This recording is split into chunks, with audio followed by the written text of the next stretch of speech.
After nearly a month of closure, the Pakistan-Afghanistan border at Torkham has finally reopened.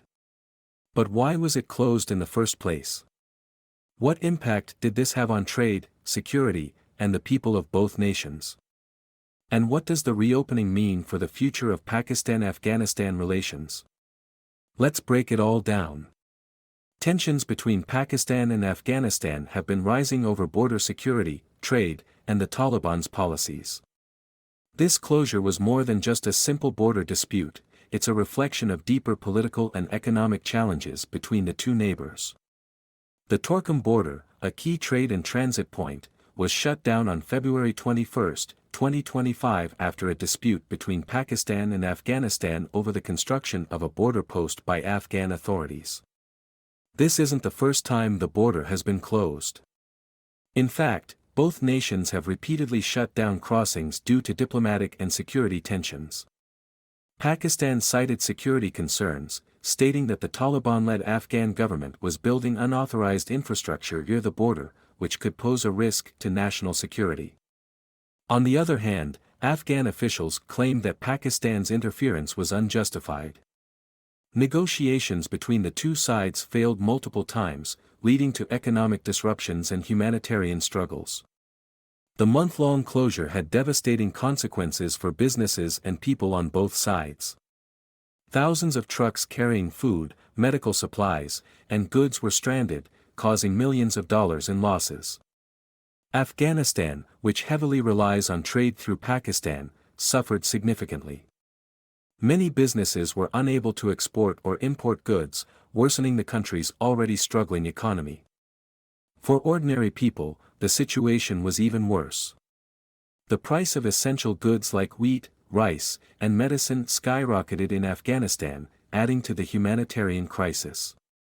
Meanwhile, Pakistani traders also faced serious economic setbacks. Many businesses depend on cross-border trade, and their losses ran into millions of dollars. Apart from the economic impact, the border closure also highlighted the growing tensions between Pakistan and Afghanistan's Taliban-led government. Pakistan has long accused Afghanistan of harboring terrorists from the Tehrik-i-Taliban Pakistan, TTP, a group responsible for attacks inside Pakistan. Islamabad has demanded that the Taliban take action against these militants.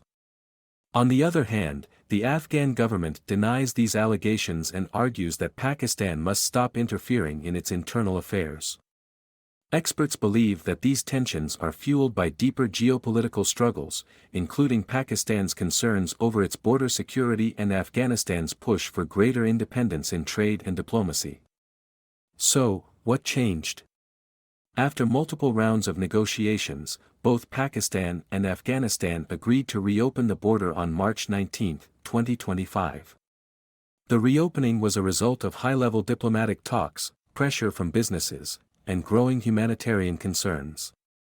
Both countries have agreed to work on a joint mechanism to prevent future disputes, but whether this will hold remains to be seen. For traders and civilians, this decision comes as a relief, but experts warn that unless the core issues between Pakistan and Afghanistan are addressed, similar closures could happen again. Despite the reopening, relations between Pakistan and Afghanistan remain fragile. Some key questions remain: will Pakistan and Afghanistan work together to ensure smooth trade? Can they resolve their long-standing border disputes? Will security tensions escalate in the future? One of the biggest issues remains the Durand Line, the disputed border between the two nations. Many in Afghanistan do not recognize it, leading to recurring tensions. Meanwhile, international organizations have urged both countries to work together for regional stability and economic growth.